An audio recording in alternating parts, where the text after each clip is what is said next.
위험한 비너스, 히가시노 게이고.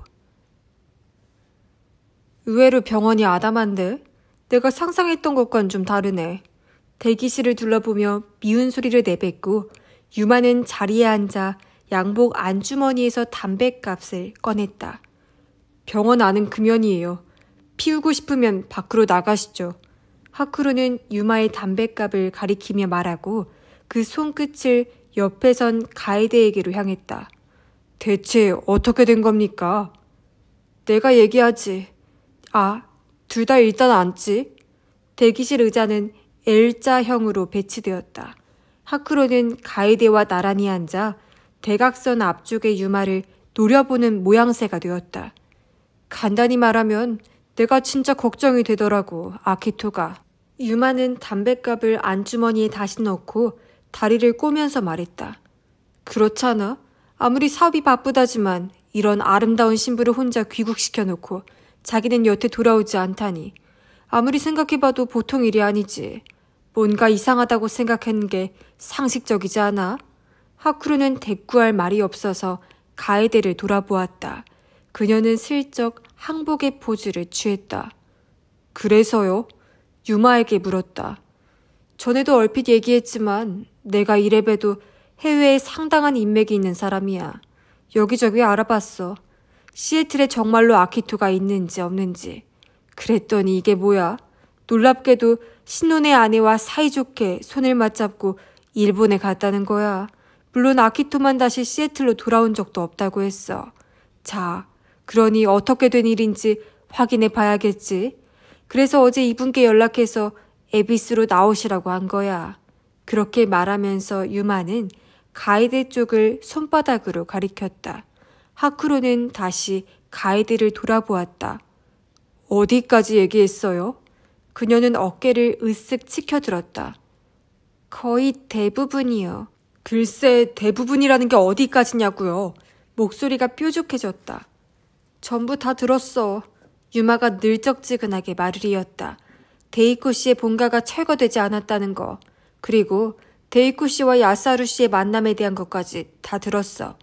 내가 깜짝 놀란 건 데이코 씨와 사요 씨가 동창이었다는 거야. 여태까지 난 까맣게 몰랐지 뭐야. 그러고 보니 두 사람이 유난히 친하게 지내는 게 항상 좀 이상했었어. 덕분에 오랜 세월의 의문이 풀렸네. 잠옷 재미있다는 듯 말하는 유마를 노려보면서 하쿠루는 친어머니를 사요씨라고 부르는 건 또 뭔가 하고 머리 한 귀퉁이에서 툴툴거렸다. 왜 그랬어요? 하쿠루는 가이드에게 물었다. 다 얘기할 필요는 없잖아요. 대충 따돌려도 됐을 텐데. 죄송해요. 거참 짜증나네. 이봐, 가이드 씨한테 잔소리할 거 없어. 유마가 내뱉듯이 말했다. 내 도움을 원한다면 모두 다 숨김없이 말하라고 했어. 내가 대충 얼버무리고 숨겼다가 나중에 조금이라도 비밀로 했던 게 드러나면 아키토의 실종 사실을 사람들에게 다 풀어버릴 거라고. 그래봤자 딱히 문제될 것도 없잖아요. 이 또한 가에데를 향한 말이었다. 저런 사람에게 도움을 청하느니 차라리 그게 낫죠. 유마는 흥하고 코웃음을 쳤다. 저런 사람이라니. 말솜씨가 좀 지저분하네. 이제 와서 방침을 변경하고 싶진 않아요. 가에데가 진지한 눈빛으로 하쿠루를 보며 말했다. 아키토 씨의 실종을 비밀로 해둔 채 여기까지 왔어요. 이런저런 수수께끼도 풀려가고 있죠. 그런데 여기서 그 비밀이 드러나 버리면 일이 제대로 풀리지 않아요. 게다가 아키토 씨가 실종되었다면 야가미가에서 제 입장이 어떻게 될까요? 아직 호적에도 올리지 않은 나를 과연 아키토의 아내로 대대로 대우해줄까요? 그건 반론이 생각나지 않아 하쿠로는 어금니를 악물었다. 부탁이에요. 그냥 그대로 따라주세요. 제가 납득할 만한 모양새로 움직일 수 있게요. 가에데는 웨이브 머리를 숙이며 말했다. 이봐, 이렇게 아름다운 여성이 머리 숙여 부탁하는데도 계속 삐딱하게 나올 거야? 어차피 다 알아버렸는데 지금 이 판국에 투덜거려봤자 별 볼 일도 없어.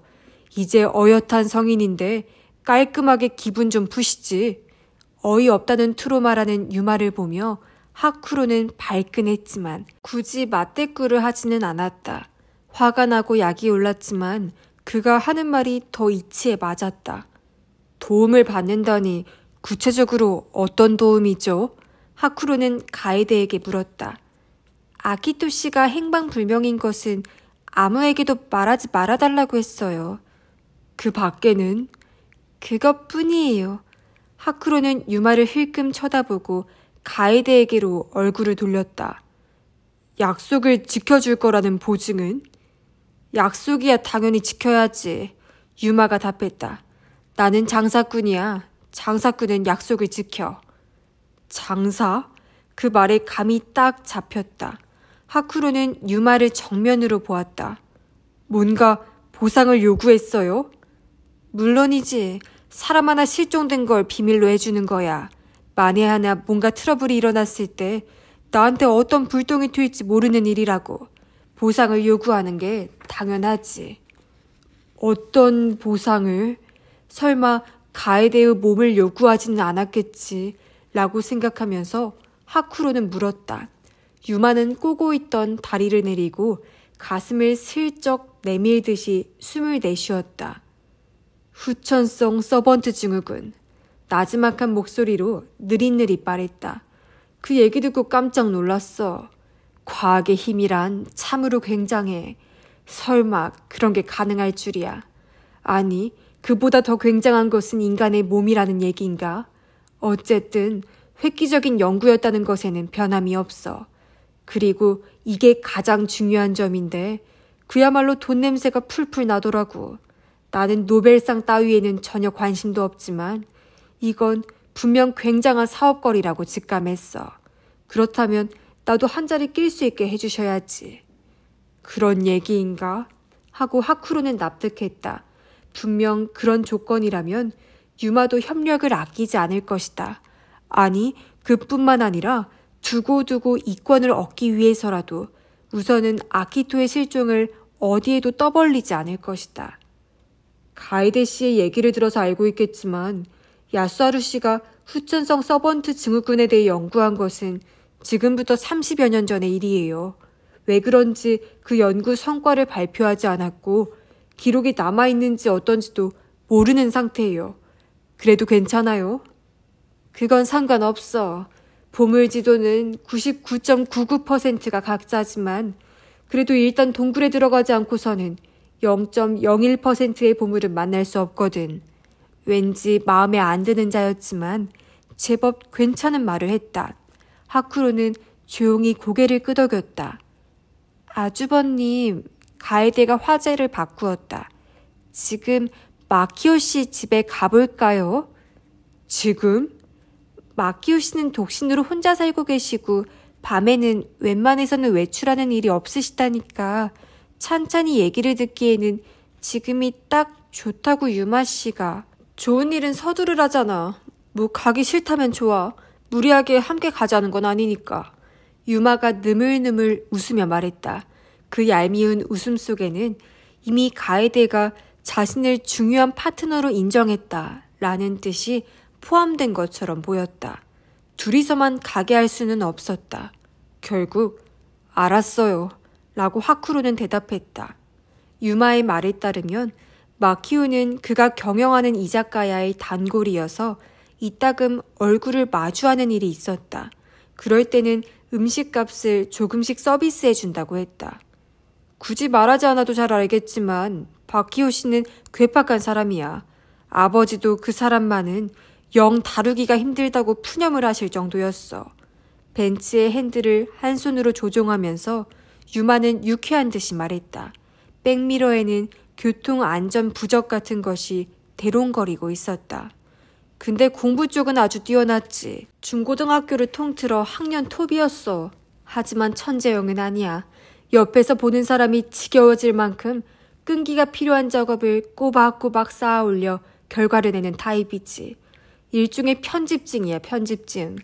연구자로서는 스타가 되기 힘든 성향이지. 슈퍼 서브로서는 최적의 인재라고 할 수 있지. 그래서 아버지가 마키오 씨에게 지시를 내렸다는 거야. 야스하루 씨를 보좌해주는 역할을 맡으라고. 그 이야기는 사유 씨에게서 들었어요? 하쿠로가 뒷좌석에서 물었다. 가에데는 조수석에 앉아 있었다. 유마가 그런 식으로 자리를 정해주었기 때문이다. 그가 운전하는 차로 마키오의 집에 가는 길이라서 그 뜻을 거스를 수는 없었다. 아니, 아버지에게 직접 들은 얘기야. 내가 고등학생일 때. 진로 문제로 이래저래 고민하고 있었더니 그 이야기를 해주시더라고. 나한테도 의학의 길로 가는 게 어떠냐고 했었어. 뭐 나야 딱 잘라 거절했지. 일단 그쪽으로는 아키토가 있었잖아. 어차피 야가미 저택도 야가미 종합병원도 아키토가 죄다 물려받을 텐데 뭘. 하지만 아키토도 결국 의사는 되지 않았죠. 앞을 향한 채 유마는 고개를 끄덕였다. 그렇지. 아키토 녀석도 그러고 보면 감이 뛰어나다니까. 야가미가의 가산이 기울기 시작한 것을 눈치챘던 것 같아. 나도 사업가를 목표로 잡길 잘했지. 아버지는 자신이 이루지 못한 꿈을 우리가 이뤄주기를 바랐지만 그건 그야말로 어이없는 이기주의야. 할아버님의 꿈은 의학계에 족적을 남기는 것이었죠. 조수석에서 가에데가 물었다. 맞아. 당신께서는 그쪽으로는 별 볼 일 없는 인물로 끝났잖아. 그래서 야스하루 씨에게 잔뜩 기대를 걸었던 모양이지만 설마 아무도 몰래 그런 엄청난 연구 성과를 거뒀을 줄이야. 할아버님도 후천성 서번트 증후군에 대해서는 모르셨을까요? 아버지가? 아마 몰랐을걸. 만일 알았다면 그냥 입 다물고 있었을 리가 없어. 그야말로 기고만장해서 야스하루 씨의 엉덩이를 때려가며 좀 더 연구하라고 명령했을 게 틀림없어. 야스하루 씨는 왜 아버지에게 그런 얘기를 안 했을까요? 하쿠로가 물었다. 글쎄 말이야. 그 점을 나도 모르겠다니까. 마키오 씨에게 물어보면 알 것 같기도 한데. 마키오의 집은 다이오 대학 근처에 있었다. 작은 민가가 줄줄이 들어선 주택가 한 귀퉁이에 오래된 2층 연립주택이었다.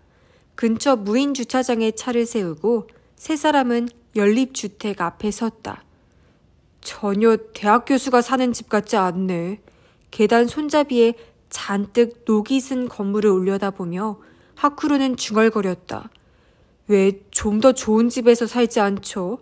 돈도 꽤 많을 텐데. 아키토의 맨션을 떠올렸다.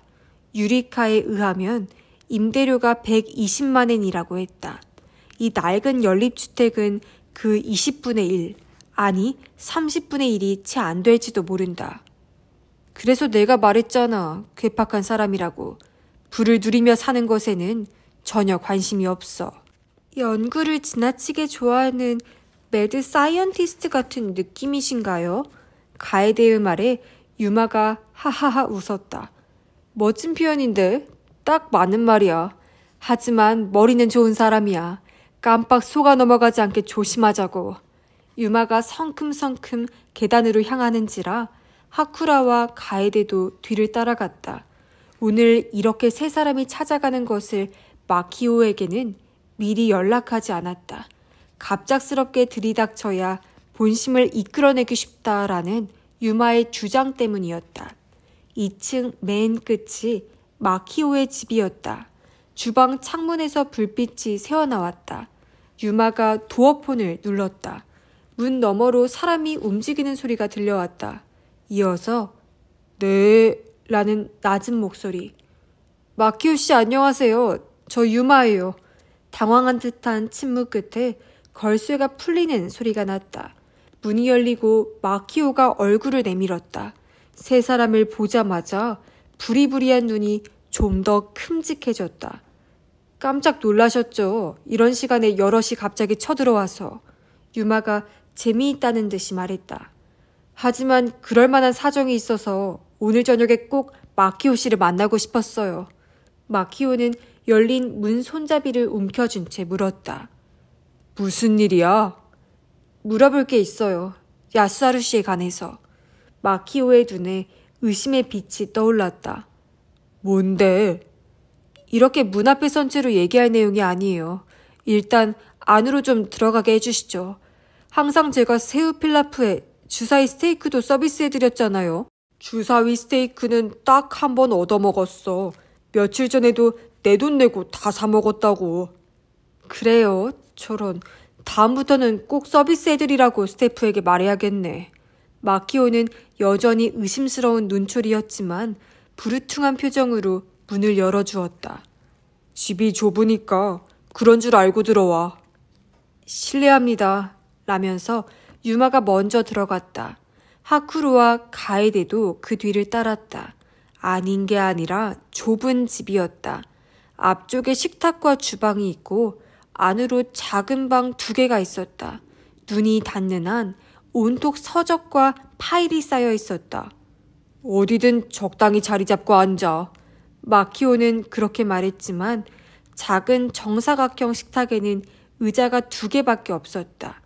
유마는 그중 하나를 가이드에게 권하고 다른 하나에는 자신이 앉았다. 마키오는 안쪽 방에서 바퀴가 달린 사무용 의자를 끌고 나왔다. 결국 하쿠로만 그대로 서 있을 수밖에 없었다. 그래서 용건이 뭐야? 형님에 관한 얘기라고? 마키오가 세 사람을 둘러보며 말했다. 차라도 한 잔 대접해줄 생각은 애초에 없는 것 같았다. 아, 네. 야사루 씨 연구에 관한 거예요. 마키오 씨는 계속 보좌 역할을 하셨었죠. 유마가 확인했다. 이제는 다 옛날 일이야. 어떤 연구를 도와주셨어요? 마키오의 입이 삐뚤음해졌다. 말해봤자 너희는 알아듣지도 못해. 지난번에 저한테 얘기하셨죠. 하쿠로가 말을 끼웠다. 서번트 증후군에 관한 연구라는 것은 인정하셨습니다. 그게 어쨌다는 거야? 마키오의 말투에 경계의 빛이 보이기 시작했다. 단순한 서번트 증후군이 아니죠. 유마가 말했다. 야사루 씨가 뛰어든 것은 세상에 없이 진기한 후천성 서번트 증후군이었어요. 그렇죠? 마키오의 표정이 바짝 긴장하는 게 느껴졌다. 마치 얼음이 굳는 순간을 목도한 것 같았다. 그는 부르르 몸을 떨더니 기계 장치처럼 뻣뻣한 동작으로 입을 열었다. 그건 누구한테 들었지? 유마가 하쿠로 쪽을 바라보며 대신 설명하라는 눈짓을 건넸다. 지난번 야가미 저택에서 야사루 씨의 짐을 확인할 때 신기한 그림이 있었죠. 하쿠로가 말했다. 복잡한 곡선을 정밀하게 조합한 도형입니다. 나중에야 그것이 프랙털 도형이라는 것을 알았지만 그 그림을 그린 사람의 유족에게서 들었어요. 야사루 씨가 후천성 서번트 증후군에 대해서 연구했다는 거, 그리고 그 계기가 무엇이었는지. 계기라는 말을 들은 순간 마키오의 뺨이 움찔했다. 아이, 마키오 씨. 유마가 살살거리듯이 말했다. 이런저런 복잡한 감정이야 있겠지만 그래도 우리는 모두 한 가족이잖아요. 그러니까 이참에 솔직히 툭 까놓고 다 털어버리세요. 그 재미있어 보이는 연구에 대해서. 그런 얘기를 들어서 뭘 하려고? 그건 듣고 나서 생각해도 되잖아요. 하고 마키오가 코웃음을 쳤다. 좋은 사업거리라고 생각한 모양이지. 하지만 안 됐다. 연구 데이터가 행방불명이야. 나도 여태껏 찾아봤는데 결국 못 찾았어. 유마는 미간을 좁힌 얼굴로 하쿠로와 가에드를 슬쩍 돌아보더니 다시 마키오 쪽으로 시선을 돌렸다. 대체 그게 무슨 말이죠? 자세히 좀 얘기해봐요. 마키오는 길게 한숨을 내쉬더니 잔뜩 찌푸린 얼굴이 되었다. 형님이 아무한테도 말하지 말라고 했어. 그의 시선이 하쿠로를 향했다. 자네 어머님도 똑같은 말을 했고. 어머니는 오래전에 돌아가셨고 야사루 씨는 얼마 남지 않으셨어요. 이제 그만 됐잖아요. 저도 그렇게 생각합니다. 게다가 비밀을 언제까지고 비밀로 묻어두면 결국 어느 누구도 알지 못한 채 사장되고 말아요. 그건 그것대로 좋지 않은 일입니다. 가에데가 말했다. 참, 말은 하기 나름이라더니만. 마키오의 입이 시우자 모양이 되었다. 그것이 그의 쓴 웃음인 모양이었다. 원래 형님의 연구 주제는 후천성 서번트 증후군이 아니었어. 뇌의 전기 자극에 의한 통증 완화와 의식의 각성이 주요한 테마였지. 그 당시 형님은 서번트 증후군이라는 게 있다는 것쯤은 알았지만 애초에 그걸 후천적으로 발증하게 할 가능성 따위는 상상도 못했어. 그러던 참에 고노스케 씨에게서 우리 아버지 얘기를 들었군요. 하쿠로의 부름에 마키오는 고개를 끄덕였다. 그랬던 모양이야. 내가 추측처럼 말하는 건 그때 그 환자가 데이코 씨의 남편이었다는 얘기는 형님이 데이코 씨와 결혼한 다음에야 들었기 때문이야. 처음 그 얘기를 들었을 때는 나도 깜짝 놀랐어. 야사루 씨는 아버지에게 어떤 실험을 한 겁니까? 형님의 명예를 걸고 말하겠는데 원래 하려던 것은 어디까지나 치료였어. 자네 아버님은 뇌종양의 영향으로 자주 착란을 일으켰고 그 원인은 뇌내 뉴런이 잘못된 정보를 주고받기 때문이라고 판단했어. 뉴런은 정보를 전기로 주고받는 것이지. 그래서 외부에서 전기 자극을 주는 것으로 그 정보를 개변할 수 있다고 생각한 거야. 치료 방식은 여러 개의 전극이 달린 헤드기어를 환자에게 씌우고 펄스 전류를 일정한 패턴으로 흘려넣는 것이었어. 후생성에서 정식 허가를 받지 않은 치료였지만 위험성은 없다고 우리는 판단을 내렸어. 자신의 전문 분야라서 그런지 마키오는 조금 말투가 빨라졌다. 결과를 한마디로 말하자면 이 치료법은 큰 효과를 거뒀어. 자네 아버님이 착란을 일으키는 일이 사라졌으니까 말일세. 그 일로 데이코 씨가 형님에게 감사한다는 인사까지 했었지. 그런데 아버지의 몸, 아니 몸이라기보다 뇌에 생각지 못한 부작용이 나타났다는 거군요. 그 사실을 형님이 금방 알아본 것은 아니야. 마키오가 검지를 세우며 말했다. 머릿속에 기묘한 도형이 떠올랐다가 사라진다. 라고 본인이 호소하기 시작했는데 형님은 그것에 딱히 주목하지는 않았던 것 같아. 화가였으니까 평범한 사람보다 영상 이미지가 강한 것은 당연하다고 생각했겠지. 하지만 실제로 본인이 그 이미지를 그려내는 것을 보고 형님은 크게 놀랐어. 작품이 그 전과는 전혀 다르다는 것은 아마추어가 봐도 명백했지만 그보다 인간의 기술이라고는 생각되지 않는 그 정교함에 더 간이 서늘해졌다고나 했어. 그 그림이다. 라고 하쿠로는 깨달았다. 아버지 가즈키오가 죽기 직전까지 붓을 들었던 그 신비한 그림. 제목은 관서의 망이었다. 그 순간 형님의 머릿속에 떠오른 것이 똑같은 양상을 보이는 어떤 질병의 환자들이었어. 서번트 증후군? 하쿠로의 말에 마키오는 그렇지 라고 나지막하게 답했다. 형님은 가설을 세웠어. 뇌종양에 의한 뇌의 일부 손상과 전기 자극에 의한 뉴런의 정보 개변이 선천적으로 뇌에 장애가 있는 서번트 증후군과 유사한 증상을 나타낸 게 아닌가 하고, 이 가설이 참이라면 이론적으로는 의도적인 서번트 증후군을 일으킬 수 있다는 이야기가 돼. 게다가 선천적 환자는 대부분의 경우 그 대신으로서 지적 장애를 안고 있지만 후천성이라면 그것을 회피하는 것도 가능한 거야. 실로 획기적인 발견이라고 할 수 있지. 그런 만큼 형님은 이것을 아무에게도 발설하지 않았어. 알고 있었던 것은 나뿐이야. 아버지에게도 말하지 말라고 형님이 지시했으니까. 왜 고노스케 씨에게까지 비밀로 했을까요? 마키오는 눈을 치뜨고 피식 웃었다. 연구에 브레이크를 걸 수 없기 때문이야.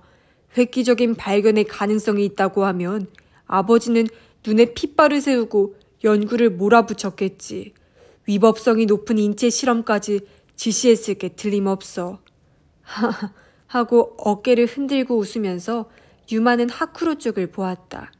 거봐, 내 말이 딱 맞았지.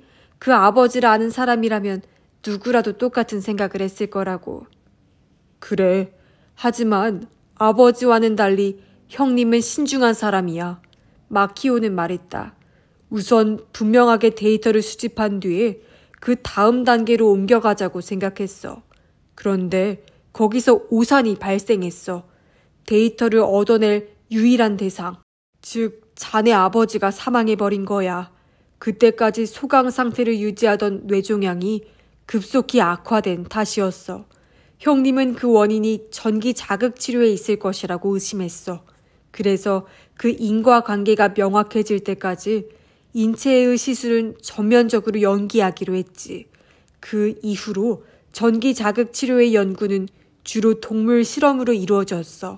하쿠로도 잘 알다시피.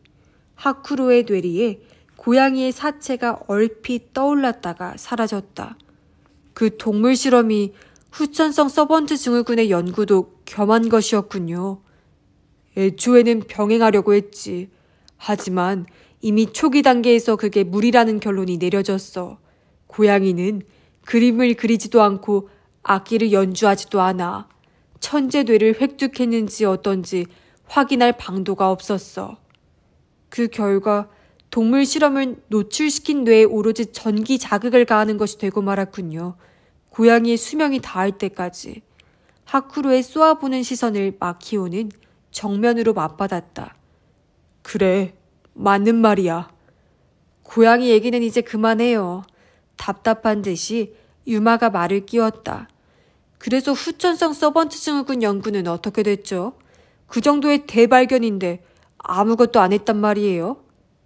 방금도 말했듯이 동물 실험으로는 성과를 얻지 못했고 인체에 대한 시술도 하지 않기로 했기 때문에 새로운 데이터를 얻어내기가 지극히 어려웠어. 그래서 형님은 완전히 다른 발상에 따라 데이터를 수집하기로 했지. 한마디로 실제 사례를 찾아 나선 거야. 후천성 서번트 증후군의 실제 사례를요? 하쿠로는 물었다. 그렇지. 라고 마키오가 대답했다. 사고 혹은 질병으로 뇌 손상을 입는 바람에 그때까지는 없었던 특수한 재능이 나타난 사례가 틀림없이 있을 것이라고 형님은 생각했어. 그래서 의학계 네트워크를 활용해 전국에서 정보를 수집한 거야. 그 결과 지극히 희소하나마 그 실제 사례 몇 가지를 확인할 수 있었어. 형님은 어디든 즉각 달려가 그들의 증상 사례를 상세히 조사했어. 지난번에 그 프랙털 도형을 그린 것도 그중 한 사람이야. 니무라 가나코의 이야기와 완전히 일치한다. 라고 하쿠로는 생각했다. 그림을 그린 분의 따님에 의하면 야사루 씨의 그런 조사가 상당한 결실을 거뒀다고 하던데요. 그분에게 덕분에 아주 의미 있는 연구 성과를 얻었다. 자신의 가설이 증명될 것 같다. 획기적인 발견이 될 것이다. 라는 얘기를 했다고 들었습니다. 하고 마키오는 턱을 끄덕였다. 그건 과장이 아니야. 형님은 데이터를 차곡차곡 수집해서 자신의 가설이 옳다는 것을 증명해 나갔어. 하지만 야사루 씨는 그 내용을 지금까지 공표하지 않았어요. 왜죠? 마키오는 얼굴을 일그러뜨리며 천천히 고개를 가로저었다. 나도 그걸 모르겠어. 형님이 어느 날 갑자기 후천성 서번트 증후군 연구에서 일절 손을 떼겠다는 얘기를 꺼냈어. 실제로 그 이후에는 입에 올리지도 않게 되었고 나한테도 모두 없었던 일로 돌리라고 지시했어. 형님이 데이코 씨와 결혼하기 조금 전의 일이야. 그 이유가 무엇인지는 밝히지 않았습니까? 하쿠로가 물었다. 물론 나야 여러 번 물어봤지. 하지만 형님이 알려주지 않았어. 너는 아무것도 몰랐던 것으로 하면 된다. 라는 대답을 들었을 뿐이지. 나한테는 형님이 아버지보다 더 절대적이야. 그 뜻을 거스를 수 없었어. 그렇다면 마키오 씨라도 계속했으면 되잖아요. 유마가 답답하다는 듯이 말했다. 후천성 서번트 증후군 연구를 말이에요. 마키오는 웬일로 실눈이 되어 웃으면서 유마를 마주보았다. 시스템을 전혀 모르니까 그런 소리를 하지. 나는 형님을 보조하는 역할일 뿐이야. 연구 내용을 모두 알고 있었던 것은 아니라고. 하쿠로의 아버지, 이름이 데시마 가즈키오 씨였지. 에게 했던 치료의 상세한 내용에 대해서도 형님 외에는 아무도 알지 못하는 게 많았어. 후천성 서번트 증후군의 실제 사례 조사도 모든 걸 형님 혼자서 했지. 데이터를 갖고 있었던 것도 형님뿐이야. 한마디로 내가 그걸 인수해서 연구를 계속하려고 해도 그럴 방법이 없었어. 그러고 보니 방금 전에 연구 데이터가 행방불명이라고 하셨죠. 하쿠로의 말에 마키오는 고개를 끄덕였다. 형님이 병으로 쓰러진 뒤로 여태까지 그걸 찾고 있었어. 너희가 말하지 않아도 나 역시 후천성 서번트 증후군에 관심이 많았으니까. 이건 여담이지만 최근 들어 후천성 서번트 증후군이라는 단어와 실제 사례가 의학계에 널리 알려지기 시작했어. 실은 본격적인 연구에 뛰어들려는 움직임도 슬슬 형성되고 있지. 그런 의미에서 형님의 연구 데이터는 아직도 큰 가치가 있어. 아니, 지금 이런 때니까 더더욱 가치가 높겠지. 나도 다이오 대학 연구실, 야가미 종합병원 원장실, 그리고 지난번에는 야가미 저택에서도 형님의 물건들을 샅샅이 살펴봤어. 하지만 어디에도 없었어. 도대체가 눈에 띄지를 않아. 그거 정말이에요? 사실은 어디다 슬쩍 감춰둔 거 아니에요? 유마가 의심스럽다는 눈빛으로 말했다. 못 믿겠다면 네 마음대로 어디든 실컷 뒤져봐. 만일 찾아낸다면 당장 너한테 줄 테니까. 아무래도 마키오의 말에 거짓은 없는 것 같았다. 혹시 야사루 씨가 처분해버렸을 가능성은 없습니까? 하쿠로가 물었다. 나도 모르겠어. 어쩌면 그랬을 수도 있겠지. 하지만 마키오는 고개를 저으면서 말을 이었다. 그렇지는 않을 거야. 형님은 뼛속부터 연구자야. 연구자는 자신의 연구 기록을 없애버리지 않아. 본능적으로 참아 버리지를 못하는 거야. 그럼 어딘가에 있을 거라는 말씀이신가요? 나는 그렇게 생각해. 반드시 그럴 거라고 믿고 싶어. 신음하듯이 중얼거리는 괴팍한 의학 연구자의 말에는 강력한 설득력이 있었다. 됐어요, 그 정도면. 유마가 가에데의 어깨를 툭 치면서 자리에서 일어났다. 늦은 시간에 실례했어요, 마키오 씨. 다음에 우리 가게에 오시면 모든 서비스 해드릴게. 그리고 하쿠로 쪽을 돌아보며 말했다. 그만 가자. 마지막으로 한 가지만 여쭤볼게요. 가에데가 집게 손가락을 척 내밀며 말했다.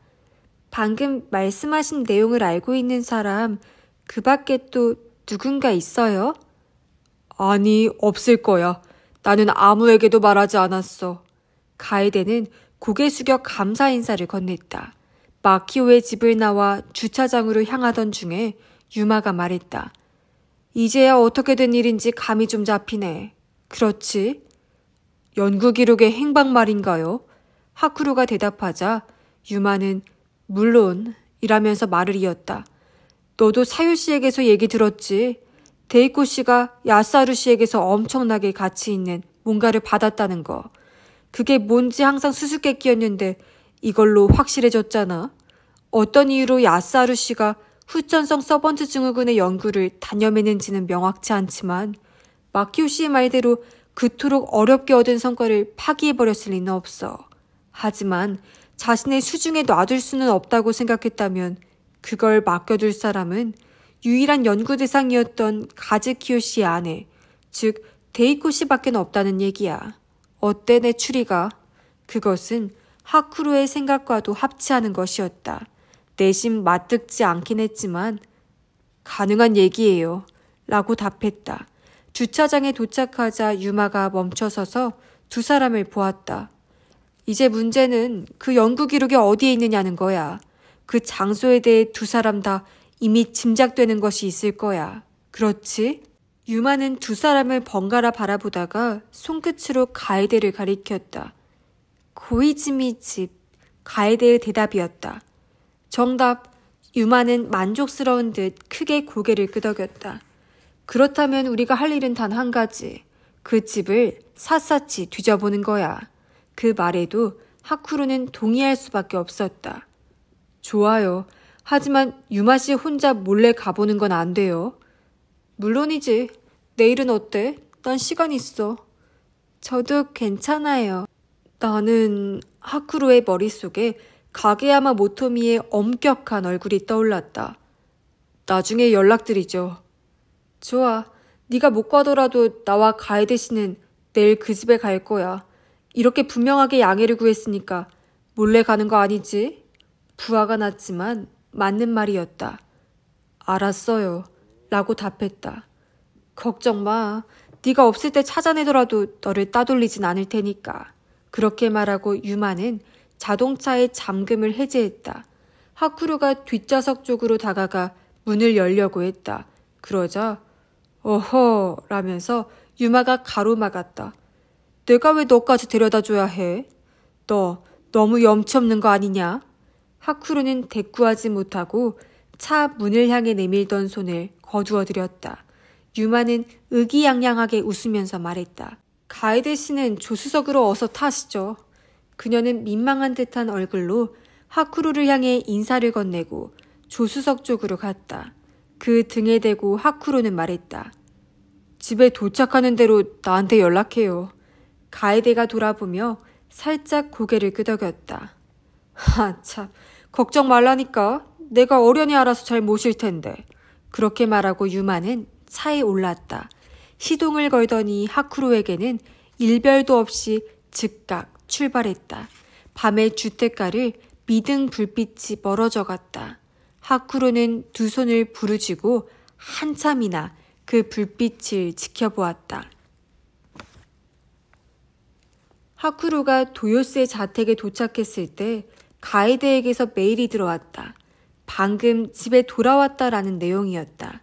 직접 전화를 걸어 유마는 그대로 갔느냐, 설마 집에 들인 건 아니냐 라고 캐묻고 싶은 충동이 몰려왔지만 애써 억눌렀다. 내가 대체 왜 이럴까? 마치 중학생이 첫사랑으로 끙끙거리며 애를 태우는 듯한 꼴이다. 냉장고에서 캔 맥주를 꺼내 들고 아키토의 맨션과는 비교도 안 될 만큼 좁아터진 거실 소파에 앉았다. 오는 길에 편의점에서 사온 샌드위치를 베어 물고 캔에 마개를 당기면서 뭔가 다른 생각으로 전환하기 위해 마키오가 했던 이야기를 되짚어 보았다. 일련의 이야기가 이치에 맞고 설득력이 있었다. 아마도 거짓이나 과장은 없을 터였다. 데이코와 야사루의 결혼, 그리고 야사루의 연구 사이에는 놀랄만한 진상이 감추어져 있었던 것이다. 아니, 아직 모든 게 다 밝혀진 것은 아니다. 야사루는 왜 연구를 단념했는가? 마키오에게 모든 것을 없었던 일로 하라고 지시할 만큼 단칼에 연구를 중단한 이유는 무엇인가? 맥주를 한 모금 마시고 연구 기록이라 하고 다시 곰곰 생각해 보았다. 그것을 찾아내기만 하면 모든 수수께끼가 풀릴 것 같았다. 연구 기록은 대체 어디에 있는 것일까? 역시 고이즈미 외갓집에 있는가? 그렇다면 왜 지금까지 찾아내지 못했을까? 가장 가능성이 높은 것은 어머니 데이코가 어딘가 비밀스러운 곳에 감춰두었다는 것이었다. 하지만 지난번에 가에데와 나름대로 꼼꼼히 집안을 살펴봤었다. 비밀의 은닉 장소. 그러자 퍼뜩 생각나는 게 있었다. 시계를 보니 오후 10시를 막 넘어선 참이었다. 조금 늦기는 했지만 허용 못할 정도의 시간은 아니었다. 스마트폰을 집어들고 전화를 걸었다. 네, 가네이와입니다. 곧바로 준코가 받았다. 이모, 하쿠로예요. 밤 늦은 시간에 죄송합니다. 얘가 죄송은 무슨. 괜찮아. 근데 웬일이니? 실은 이모에게 보여드릴 게 있어요. 지금 잠깐 가도 될까요? 어머, 지금? 뭘 보여주려고? 그건 이따 직접 보시면 알 거예요. 어때요? 괜찮을까요? 실은 지금 다카사키에 와 있어요. 집에 돌아가는 길에 잠깐 이모 집에 들를까 하고요. 그랬구나. 괜찮고 말고 얼마나 걸릴 것 같니? 1시간이면 갈 것 같아요. 알았다. 그럼 기다릴게. 갑작스럽게 죄송해요. 잠시 뒤에 뵐게요. 전화를 끊자 남은 샌드위치를 마저 먹어치우고 상의를 집어들었다. 마개를 딴 캔 맥주는 주방 싱크대로 가져갔다. 깜빡 한 모금을 마시기는 했지만 운전에는 지장이 없을 것이다. 빈 종이 가방을 들고 집을 나서자 주차장으로 내려가 차에 올랐다. 뒷좌석에는 그 오래된 앨범이 놓여 있었다. 그것을 종이 가방에 챙겨놓고 시동을 걸었다. 예상보다 도로가 한산해서 이모 집에는 11시 전에 도착했다. 준코는 화장을 지우고 그 대신 안경을 쓰고 있었다. 이미 목욕을 끝낸 참인 것이다. 이런 시간에 불쑥 찾아와서 죄송해요. 전화 끊은 뒤에야 다시 내일 만나자고 연락해야 하나 망설이긴 했는데. 예, 그런 걱정할 거 없다니까. 어차피 나도 자기 전에 한잔할 생각이었어. 마침 말동무가 생겨서 좋지 뭐니. 이모부는요? 벌써 자고 있어. 하쿠루가 올 때까지 기다린다고 하더니만 무거운 눈꺼풀을 못 이긴 모양이야. 역시 나이는 못 속인다니까. 준코가 맥주잔을 하쿠루 앞에 차려내는 바람에 서둘러 손을 저었다. 이모, 죄송하지만 술은 안 돼요. 아, 참, 운전해야지. 그러면 차라도 한 잔 줄까? 아니요, 괜찮아요. 그보다 이것 좀 봐주실래요? 하쿠루는 들고 온 종이 가방을 내밀었다. 그래, 아까 전화로 뭔가 보여준다고 했지. 대체 뭐야? 준코는 종이 가방 속을 들여다보더니 헉 하고 숨을 멈췄다. 입을 반쯤 해 벌린 채 하쿠루를 보았다. 이거 혹시... 맞아요. 라고 하쿠루는 대답했다. 이걸 어떻게... 반가움과 놀라움이 뒤섞인 얼굴로 준코는 종이 가방에서 앨범을 꺼냈다. 어디에 있었어? 뜻밖의 장소예요. 글쎄 제 방에 있더라니까요. 하쿠루 방에? 어떻게 된 거야? 별것도 아니에요. 꽤 오래전에 어머니가 저한테 주셨어요. 왜 줬는지는 생각이 안 나지만 옷장 저 안쪽에 있더라고요. 어저께 다른 물건을 찾다가 우연히 발견했죠. 그랬구나. 좀 봐도 되니? 물론이죠. 이모 보여드리려고 가져왔는데.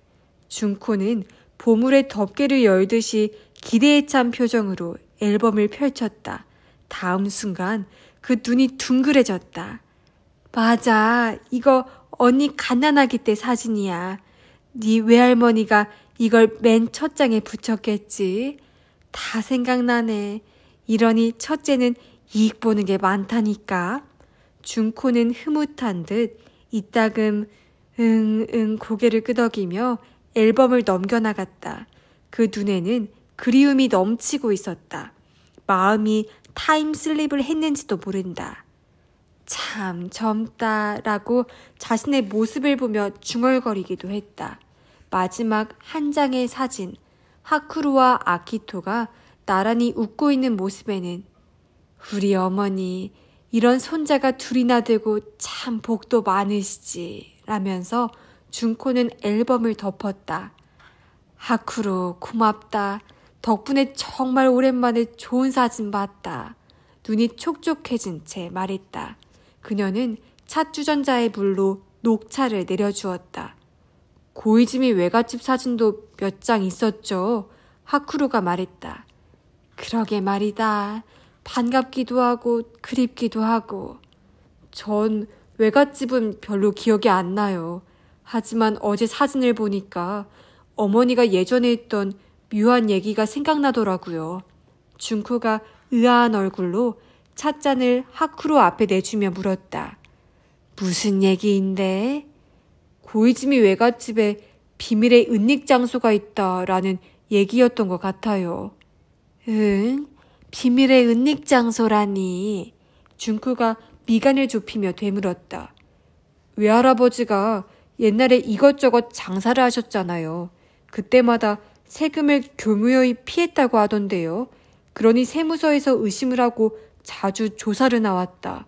그런 때를 위해 눈에 띄면 불리할 것들을 감춰두는 비밀의 은닉 장소가 있었다. 대강 그런 얘기였는데 이모는 모르세요? 준코는 당혹스러운 얼굴로 고개를 갸웃갸웃하다가 이내 가로저었다. 난 모르겠다. 들어본 적도 없고 아버지가 세금을 피했다는 것도 세무조사를 받았다는 것도 다 처음 듣는 얘기야. 비밀의 방처럼 거창한 장소가 아니어도 괜찮아요. 서류 같은 걸 감춰둘 만한 장소로 뭔가 생각나는 거 없으세요? 아니, 없어. 왜 그런 걸 물어보니? 그 집 이제 헐려서 없잖아. 이제 없는 집이니까 괜히 더 궁금해서요. 근데 모르신다면 됐어요. 이상한 질문을 해서 죄송해요. 그냥 잊어버리세요. 얘가 정말 별 이상한 걸 다 물어보네. 준코는 쓴 웃음을 짓더니 다시 진지한 얼굴로 돌아왔다. 그나저나 야스하루 씨는 좀 어떠시니? 그 뒤로 병문안은 다녀왔니? 어제 다녀왔어요. 근데 아주 안 좋아요. 거의 의식도 없고. 몇 마디 하시던데 전혀 무슨 말인지도 모르겠더라고요. 무슨 말을 했는데? 아무래도 저를 아키토라고 착각한 모양이에요. 아키토 원망하지 마라 라고 하시던데. 원망하지 마라? 그게 무슨 말이래? 모르겠어요. 아마 야가미가를 물려주는 것이 미안하다. 원망하지 마라 라는 말을 하고 싶었던 게 아닐까요? 어쨌든 현재 야가미가는 침몰 직전에 배 같은 상태라고 하니까. 그러냐? 준코는 뭔가 석연치 않은 듯한 얼굴이었다. 하쿠로는 차를 마시고 자리에서 일어섰다. 그만 갈게요. 벌써? 온 지 얼마나 됐다고. 좀 더 놀다 가지. 아니, 내일도 일찍 출근해야 했어요. 아참, 이건 여기 놓고 갈까요? 앨범을 종이 가방에 넣고 나서 물었다. 준코는 잠시 망설이는 기색이더니 아니, 라고 손을 저었다. 맨 첫 장이 언니 사진이고 또 맨 마지막 장은 너와 아키토야. 이 앨범은 네가 간직하는 게 제일 좋을 것 같다. 그럼 보고 싶을 때는 언제든지 연락하셔요. 즉각 가져올 테니까. 응, 그러자꾸나. 준코의 배웅을 받으며 하쿠로는 가네이와가를 떠났다. 시계를 보니 자정 가까운 시각이었다. 오늘도 또 기나긴 하루가 되었다. 만일 고이즈미 집에 비밀의 은닉 장소가 있었다면 준코는 알고 있을 것이라는 예상은 빗나가 버렸다. 하지만 그렇다고 그런 장소가 존재하지 않는다고 할 수 없다. 지난번에 가에데와 찾아갔을 때는 천장 위까지 살펴보았다. 하지만 바닥 밑까지 들여다본 건 아니다. 다다미를 드러내고 살펴봐야 할지도 모른다고 생각하니 적잖이 심란해졌다. 외갓집은 대부분이 다다미 방이었기 때문이다. 이런저런 생각을 굴리며 차를 몰았다. 내일 가에데와 유마는 고이즈미에 갈 예정이라고 했다. 나는 어떡하나 하고 하쿠로는 고민했다. 내일도 진료가 있다. 갑작스러운 휴지는 가게야마 모토미가 허락해줄 리 없었다. 자칫하면 병원을 그만두겠다고 나설지도 모른다. 고이즈미 집의 수색을 전적으로 두 사람에게 맡기는 방법도 있다. 유마가 말한 대로 설령 연구 기록이 발견된다고 해도 하쿠루를 따돌리진 않을 것이다. 하지만 가에데와 유마가 단둘이 공동 작업을 한다는 게 영 막듣지 않았다. 함께 고생스러운 일을 하다 보면 마음을 허락할 가능성이 있기 때문이다. 그런 빈틈을 유마는 결코 놓치지 않을 것이다. 아예 지금 고이즈미로 달려가 집안을 수색해버릴까? 하쿠로는 반쯤은 오기로 그런 생각을 했다. 그러자 의외로 그리 나쁘지 않은 아이디어라는 생각이 들었다. 고이즈미 외갓집은 전기가 들어오니 밤에라도 작업을 못할 것은 없다. 주택이 밀집한 지역이 아니라서 소음에 신경을 쓸 필요도 없다. 날 밝을 때까지 수색해보면 어떻게든 찾아낼 수 있지 않을까? 연구 기록이 그 집에 숨겨져 있다면 그렇다는 얘기지만. 좋아 하고 혼자 중얼거렸다. 머릿속으로 목적지를 가에데가 있는 아오야마 맨션으로 바꿨다. 미리 전화를 하려다가 차를 세우기가 번거로워 내쳐 달렸다. 아오야마에는 새벽 1시 전에 도착했다. 무인 주차장에 차를 세운 뒤 전화를 하려고 스마트폰을 꺼내다가 문득 그 손이 멈췄다. 바로 근처에 눈에 익은 벤츠가 서 있었기 때문이다. 하쿠루는 차 안을 들여다보았다. 백미러에 대롱대롱 매달린 교통안전부적도 눈에 익었다. 빠른 걸음으로, 아니 거의 뛰다시피 맨션으로 향했다. 정면 현관에 도착한 참에 발을 멈추고 건물을 올려다보았다. 역시나 숨이 찼다. 유마의 차가 그런 자리에 세워져 있는 건 이상한 일이다.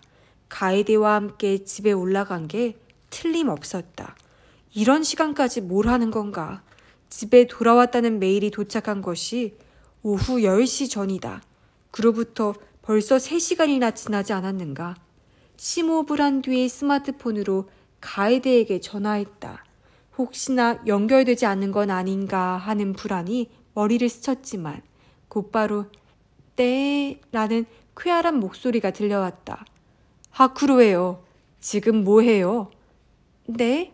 막 자려던 참인데요. 거짓말. 유마 씨가 거기 있을 텐데. 유마 씨요? 진즉에 집에 가셨죠. 그럼 왜 그 사람 차가 있죠? 무인 주차장에 서 있던데. 아, 그건 술을 마셨기 때문일 거예요. 술이요? 언제? 어디서? 저를 태워다 주신 길에 잠깐 집에 들렀다 가셨어요. 커피를 드리려고 했는데 기왕이면 위스키가 좋다고 하셔서.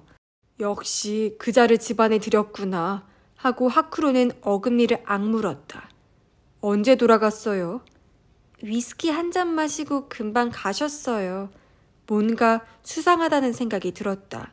유마가 그런 정도로 쉽게 돌아갈 리가 없다. 지금 맨션 앞에 와 있어요. 잠깐 올라가려고 하는데 괜찮죠? 억지를 부려 말해보았다. 지금요? 낭피한 기척이 느껴졌다. 역시 유마와 함께 있는 게 아닐까? 중요한 얘기가 있어요. 급한 일입니다. 올라갈게요. 아, 잠깐만 기다려주세요. 지금 집안이 너무 어질러져 있어서. 그런 건 상관없어요. 인터폰 누를 테니 문 열어요. 그렇게 내뱉고 대답은 기다릴 것도 없이 전화를 끊어버렸다. 성큼성큼 맨션으로 가서 인터폰을 눌렀다. 스피커에서 답은 들려오지 않았다. 하지만 잠시 뒤에 자동문이 열렸다. 하쿠루는 빠른 걸음으로 엘리베이터로 향했다. 엘리베이터에서 내리자마자 달리듯이 복도를 건너갔다. 아키토의 집 앞에서 차인벨을 눌렀다. 잠금 장치가 풀리는 소리와 함께 문이 열렸다. 위아래 모두 회색 스웨트라는 드물게 수수한 차림새로 가에데가 나타났다. 무슨 일이신데 이렇게 급히. 웃는 얼굴이 어딘가 어색했다. 하쿠로는 말없이 그녀를 슬쩍 밀치고 현관으로 들어섰다. 구두를 벗고 올라갔다. 그대로 거실 문을 열었다. 거실의 큼직한 소파에 유마가 앉아 있었다. 커피잔을 손에 들고 하쿠로를 올려다보며 희죽 웃었다. 역시 그렇군. 이 시간까지 대체 여기서 뭘 하고 있습니까? 보시다시피 커피 한 잔 얻어 마시고 있지. 아주버님이라고 뒤에서 가에데가 말을 건넸다. 무슨 일 있으셨어요? 하쿠로는 뒤를 돌아보았다. 그건 내가 묻고 싶네요. 둘이서 지금 뭘 하고 있었죠?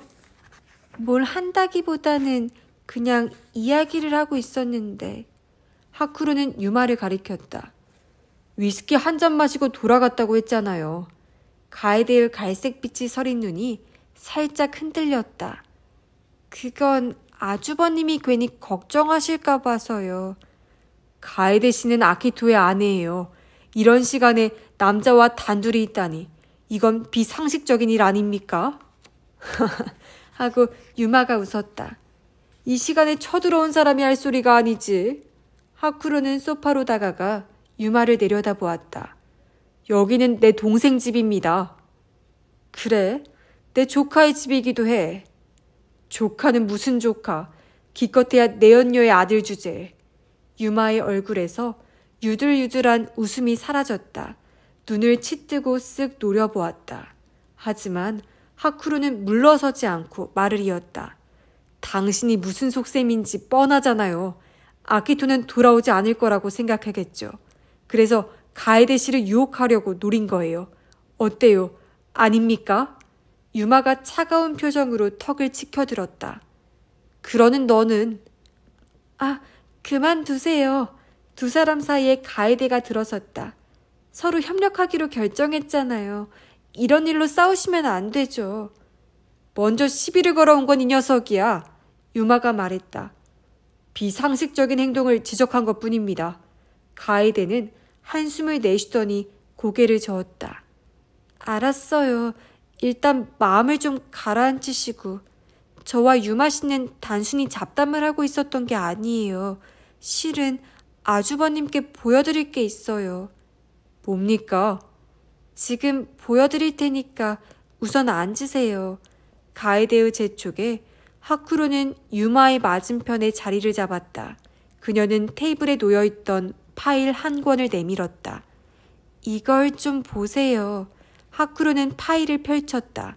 그곳에 정리되어 있는 것은 사진이었다. 게다가 바로 그 고이즈미 외갓집을 촬영한 것이었다. 이건 며칠 전에 우연히 찾았어요. 내일 고이즈미 집을 수색하기로 했잖아요. 이래저래 도움이 될 것 같아서 유마 씨에게도 보여드린 거예요. 하쿠루는 파일을 넘겨보았다. 수십 장에 달하는 사진이었다. 집의 외관뿐 아니라 모든 방을 다양한 각도에서 촬영한 것이었다. 가구와 조명도 하나하나 꼼꼼히 사진 속에 담겨졌다.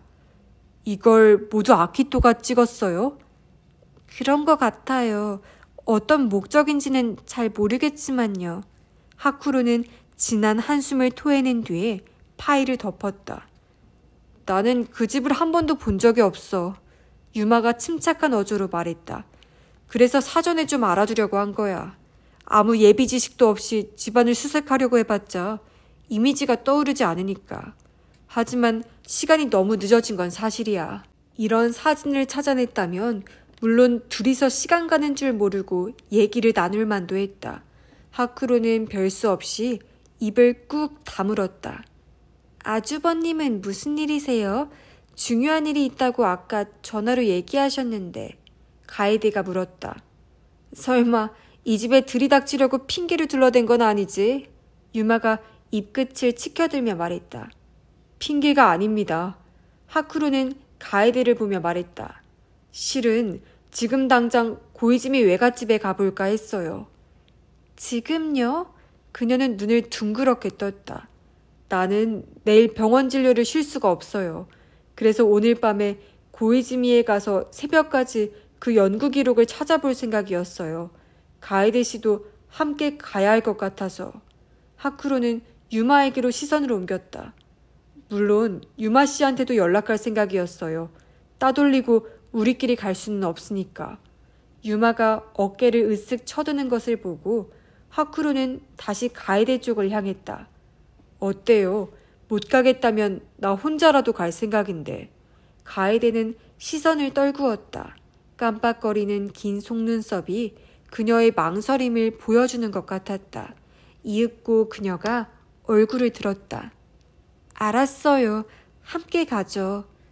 좋아요. 유마 씨는 어떻게 할 겁니까? 하쿠루가 물었다. 유마는 코에 주름을 잡고 손끝으로 미간을 긁적였다. 그렇다면 내가 안 갈 수야 없지. 그럼 결정됐습니다. 하쿠루는 가에데에게 고개를 끄덕였다. 10분만 기다려주세요. 외출 준비를 할 테니까. 가에데가 자리에서 일어섰다. 조금 전에는 미안했어요. 불쾌했지요. 차를 출발시키자마자 하쿠로는 사과했다. 뭐가요? 조수석에서 가에데가 물었다. 유마와 하쿠로, 어느 쪽 차를 타겠느냐고 그녀에게 물었더니 망설임 없이 하쿠로 쪽을 선택해 주었다. 가에데 씨 앞에서 꼴사납게 말다툼을 해버려서 얘기도 듣지 않고 몰아붙인 거 미안합니다. 밤 늦은 시간에 유마 씨와 함께 있는 걸 보고 제가 좀 흥분했어요. 하고 가에데가 웃었다. 전혀 불쾌하지 않았어요. 저야말로 유마 씨가 이미 돌아갔다고 거짓말해서 죄송해요. 걱정을 끼쳐서 죄송합니다. 가에데 씨가 사과할 일이 아니죠. 요즘 필사적이었잖아요. 아키토를 찾기 위해서는 뭐든 하겠다고. 가에데가 한숨을 내쉬는 소리가 들렸다. 지금 하는 일이 아키토 씨의 소식으로 연결될진 잘 모르겠지만 그래도 최대한 노력해 보려는 거잖아요. 네, 그렇죠. 하지만 하쿠루는 머릿속에 떠오른 의문을 말하려다가 입을 다물어 버렸다. 하지만 뭔데요? 아무것도 아니에요. 말을 하려다가 관두는 건 좋지 않다고 제가 전에도 말하지 않았던가요? 대체 뭔데요? 웬일로 가에데가 날카롭게 추궁했다. 하쿠루는 앞만 보면서 심호흡을 한 차례 한 다음에 입을 열었다. 언제까지 계속할 겁니까? 아키토가 돌아온다는 믿음으로 언제까지고 기다릴 생각이에요? 이대로 결국 돌아오지 못할 수도 있는데 그러면 가에데 씨의 인생은 어떻게 됩니까? 시계를 멈춰둔 채 혼자 늙어갈 생각이에요? 가에데가 화를 낼지도 모른다고 하쿠루는 생각했다. 그래도 묻지 않을 수 없었다. 그녀의 솔직한 마음을 알고 싶었다. 아주버님, 이제 보니 시인이시네요. 그녀가 뜻밖의 말을 입에 올렸다.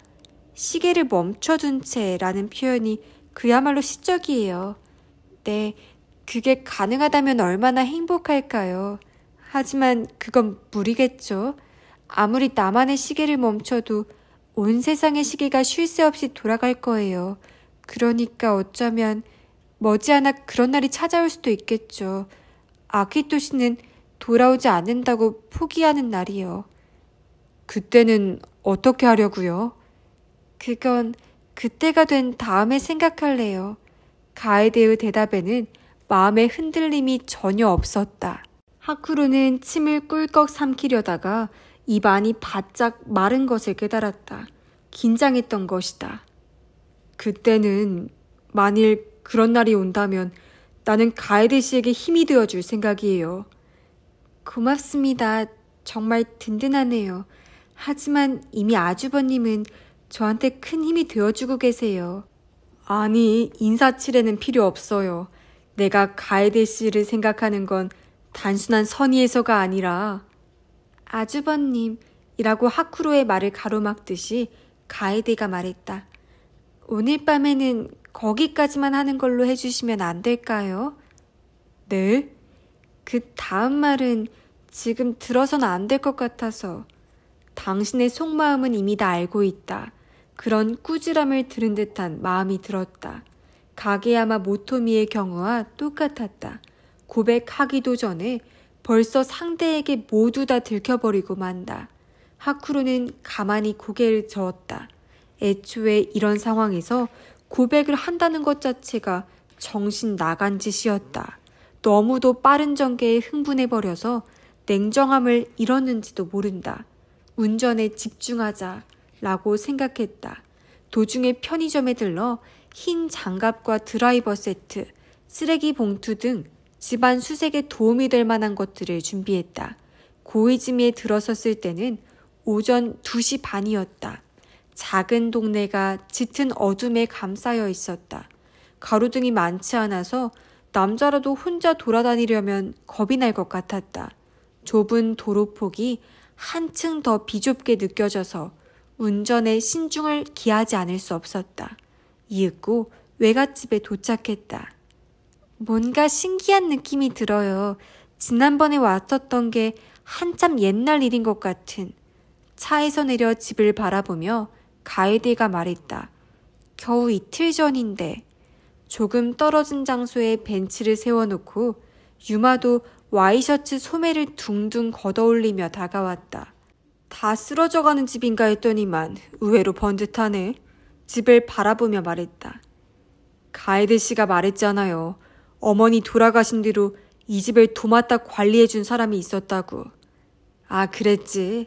오늘 밤에 집안을 수색한다는 거 그 사람에게 말하지 않아도 되나? 상관없어요. 밤도 늦었는데. 나이 드신 분의 잠을 깨우는 것도 미안하죠. 하긴 노인네는 잘 받들어 모셔야지. 하쿠로는 가에데에게 눈짓을 보냈다. 이 집 열쇠를 지금도 그녀가 갖고 있는 것이다. 가에데는 가방에서 열쇠를 꺼내 현관문을 열었다. 안이 깜깜했지만 두꺼비 집의 위치를 이미 파악하고 있어서 곧장 팔을 뻗어 주 전원을 켰다. 현관이 환해졌다. 하쿠루가 들어서자 유마도 뒤따라왔다. 실내를 둘러보더니 흥미진진한 기색으로 눈을 반짝이며 말했다. 와, 놀랍네. 당장 들어와 살아도 될 것 같아. 네, 살 수 있죠. 그러니까 구두발로 올라가시면 안 돼요. 가에데가 주의를 준 뒤에 운동화를 벗고 올라섰다. 셋이서 각각 방마다 불을 켠 뒤에 다시 1층 거실로 모였다. 자, 이제 어디서 시작해볼까? 유마가 양손을 맞비비며 말했다. 시간이 얼마 없으니까 서로 구역을 정해서 찾아보기로 하죠. 하쿠루가 제안했다. 실내는 두 사람이 맡아요. 나는 집 주변, 그리고 바닥 밑이 좀 의심스러우니까 그쪽을 조사해 볼 테니. 저는 1층을 찾아볼게요. 구석구석 빠짐없이. 그럼 난 2층이군. 좋았어. 눈으로만 보는 게 아니라 움직여질 만한 곳은 반드시 손으로 확인해 주세요. 서랍이 이중 바닥으로 설치되거나 벽을 따라 비밀 선반이 있을지도 모르니까요. 알았어. 누굴 바본 줄 아나? 잘 부탁합니다. 자, 그러면 시작하죠. 하쿠로는 흰 장갑을 낀 뒤에 손전등을 들고 현관으로 향했다. 신발장 옆에 양동이가 있고 그 안에 원예용 삽이 들어있었다. 분명 이모토 씨가 사용하는 물건일 것이다. 마침 잘 됐다 하고 잠시 빌리기로 했다. 현관 밖으로 나서자 손전등의 스위치를 켰다. 땅바닥을 비추면서 우선 마당으로 들어갔다. 옛날에는 잔디가 촘촘하던 좁은 마당이 이제는 흙이 드러난 맨 땅이었다. 그나마 잡초로 온통 쑥대밭이 되지 않은 것은 이모토 씨가 정기적으로 뽑아낸 덕분일 터였다. 그의 성실함에 머리가 숙여지는 마음이었다. 만일 야사루가 데이코에게 연구 보고서를 맡겼다면, 그리고 그것을 이 집 어딘가에 숨겨두었다면 그 장소가 반드시 실내라고 한정할 순 없다. 내구성이 뛰어난 용기에 담아 땅속에 묻었을 가능성도 있다. 하지만 어느 순간 자칫 눈에 띄어버릴 자리에 묻었을 리는 없다. 그렇다면 마당은 아니다 라고 짐작했다. 이모토 씨가 잡초를 뽑아내려고 자주 삽질을 할 가능성이 크기 때문이다. 그래도 일단 마당을 구석구석 손전등으로 살펴보았다. 만일 땅에 묻었다면 다시 파낼 때를 생각해 뭔가 특별한 표시를 남겼을 것이다. 가장 정확한 표시라면 역시 나무가 아닐까? 하지만 현재 이 집 마당에는 나무가 없었다. 옛날에는 뭔가 있었던 것 같은데 그게 무슨 나무였는지는 생각이 나지 않았다. 나무가 있었던 자리를 대충 가늠해서 원예용 삽으로 파보았다. 사람들의 발길이 닿지 않은 탓인지 땅이 의외로 포슬포슬해서 파내는데 어려움은 없었다. 담장을 따라 몇 군데를 파본 뒤에 하쿠로는 고개를 저었다. 전혀 이렇다 할 만한 게 잡히지가 않았다. 역시 마당은 아닌 것 같았다. 마당을 지나 이번에는 집 주위를 살펴보기로 했다. 담장과 건물 사이에 한 사람이 이동할 수 있을 정도의 틈새가 있는 것이다. 손전등으로 비춰보며 그 틈새를 건너갔다. 바닥이 콘크리트여서 뭔가 파묻혔을 가능성은 일단 없었다. 집 뒤편에는 철제 창고가 있었다. 문을 열어보려고 했지만 쉽게 열리지 않았다. 자물쇠를 채운 게 아니라 녹이 쓴 것이 원인이었다. 억지로 비틀어 열었지만 안에 들어있는 것은 잔디 깎는 고물 기계뿐이었다. 집 주위를 한 바퀴 돌고 현관으로 돌아왔다. 삽을 양동이에 다시 넣어놓고 안으로 들어갔다. 옆에 장지문 너머에서 소리가 들려와 열어보니 벽장 아래칸에서 가에데가 내 손발을 짚고 뒤로 물러나오는 참이었다. 면바지에 감싸인 둥근 엉덩이로 저절로 시선이 갔다. 하쿠로는 헛기침을 한 뒤에 어때요? 라고 말을 건넸다. 가에데가 몸을 돌려 얼굴을 드러냈다. 이 방에는 없어요. 다른 곳은? 아직 이 방밖에 못 봤어요. 이제 거실로 가보려고요. 말소리가 귀에 들어갔는지 계단을 내려오는 소리가 나고 유마가 나타났다. 땀에 흠뻑 젖어 있었다. 아휴, 힘들어. 잠깐 쉬자. 와이셔츠의 가슴팍 호주머니에서 담뱃갑을 꺼내더니 책상 다리를 틀고 앉았다. 아까 큰 소리가 나던데 뭐였어요? 가에데가 물었다. 다다미를 들춰봤어. 연구 기록이라도 두툼한 묶음이 아닐 수도 있거든. 다다미 밑에 촘촘히 깔아뒀을 수도 있겠다 싶어서. 맞는 말이었다. 일단 하겠다고 마음먹으면 빈틈없는 성격이구나 하고 하쿠로는 라이벌을 조금쯤은 다시 보았다. 이 방은 다다미까지는 못 봤는데요. 가에데가 미안한 듯이 말했다. 내가 도와주지. 이따 함께 하자고. 유마는 담배에 불을 붙이고 호주머니에서 휴대용 재떨이를 꺼내면서 하쿠로 쪽을 향했다. 마당 쪽은 어땠어? 여기저기 파봤는데 아무래도 빗나간 것 같아요. 그럴 거야. 어찌됐든 야사루 씨의 노력의 결정체야. 내가 데이코 씨라면 언제든지 볼 수 있는 곳에 간직했을 거야. 땅속에 묻으면 그럴 수가 없잖아. 역시 대단하다고 하쿠로는 생각했다. 자신은 그런 관점은 없었다. 이 대목에서도 유마를 다시 보았다. 아까 2층에서 작업하면서 생각해봤는데 말이야. 유마가 연기를 토해내며 휴대용 재떨이에 담뱃재를 떨었다. 데이코 씨는 왜 하필 이 집에서 돌아가셨을까? 왜냐니? 유마의 질문이 어떤 의미인지 알 수 없어서 하쿠루는 당황했다. 우연이라고 한다면 뭐 그런가 보다고 할 수밖에 없긴 하지만 아무래도 이상해. 그건 당시에도 다들 의아해했던 점이에요. 저도 야스하루 씨에게서 들었어요. 무슨 바람이 불었는지 그 즈음에 고이즈미 집에 부쩍 신경을 썼다고 했거든요. 바로 그거야. 데이코 씨가 신경을 쓴 것은 이 집이 아니라 이 집에 감춰둔 것 때문이 아니었을까? 그걸 누군가에게 빼앗길 것 같아서 불안했다든가. 누군가라니 그게 누구죠? 낸들 아나? 하지만 그런 식으로 생각해보면 데이코 씨의 죽음은 단순한 사고가 아닐 수도 있다는 의심이 생기는 거야. 하쿠로는 유마의 얼굴을 마주 보았다. 그러니까 야사루 씨의 연구 기록을 노린 누군가에게 살해가 되었다는 건가요? 유마는 담배를 피우며 심각한 얼굴로 고개를 끄덕였다. 그렇지. 근데 만일 그런 거라면 우리가 여기서 연구 기록을 찾아낼 가능성은 매우 낮아. 이미 범인이 가져갔을 테니까. 범인이라고요? 하쿠로가 물었다. 대체 어떤 인간이? 모른다니까. 야사루 씨의 연구 성과를 자신의 이익으로 창출할 수 있는 사람이라는 것은 확실하지만 유마는 담뱃불을 끄고 꽁초를 휴대용 재떨이에 넣었다. 미리 말해두겠는데 나는 아니야. 하쿠루는 대답하지 않았지만 유마의 말에는 믿음이 생겼다. 그의 지적은 적확했다. 자, 한바탕 더 땀을 흘려볼까? 유마는 담배와 재떨이를 챙겨놓고 자리에서 일어나 복도로 나갔다. 계단을 뛰어 올라가는 소리가 들려왔다. 하쿠루는 손전등을 들고 주방으로 향했다. 찬장 싱크대 아래 등을 살펴본 다음에 바닥에 쪼그리고 앉았다. 마루 및 수납고가 있었기 때문이다. 마루를 드러냈지만 수납고는 텅 비어 있었다. 하지만 이건 예상한 일이었다. 하쿠루는 용기 가장자리를 잡아 위로 들어 올렸다. 별로 무겁지 않아서 비교적 수월하게 꺼냈다.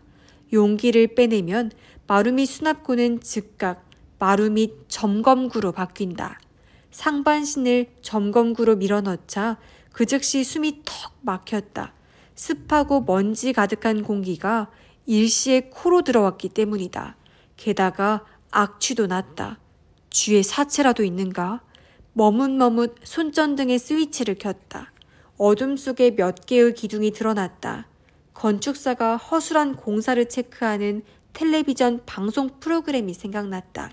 손전등을 움직였다. 다음 순간 눈에 띄어든 것은 검은 고양이의 사체였다. 윽! 비명을 내뱉으며 하쿠로는 점검구에서 몸을 빼냈다. 맹렬한 구토감이 몰려왔다. 손전등을 내던지고 양손으로 입을 틀어막았다. 가까스로 토하는 일 없이 점차 속이 가라앉았다. 동시에 냉정함도 되찾았다. 마루 밑에서 떠돌이 고양이가 죽었다면 바로 최근의 일이 아닌 한 이미 부패해서 백골이 되었어야 할 것이다. 하쿠로는 손전등을 들고 다시 한번 마루 밑을 비춰보았다. 설령 진짜 사체라고 해도 마음의 준비가 되어서 괜찮다는 자신감이 있었다. 사체라고 생각했던 것은 검은 천이었다. 하쿠로는 멈췄던 숨을 토해내고 털썩 주저앉았다. 아직도 심장이 조금 두근거렸다. 등 뒤에서 기척을 느끼고 돌아보았다. 유마가 서 있었다. 그 바로 뒤에는 가에데도 있었다. 무슨 일이에요? 하쿠로가 물었다. 정말로 하느님이 있는 모양이야. 네? 이거. 유마는 오른손에 들고 있던 것을 높이 치켜들었다. 찾았어. 그것은 리포트 용지 묶음이었다.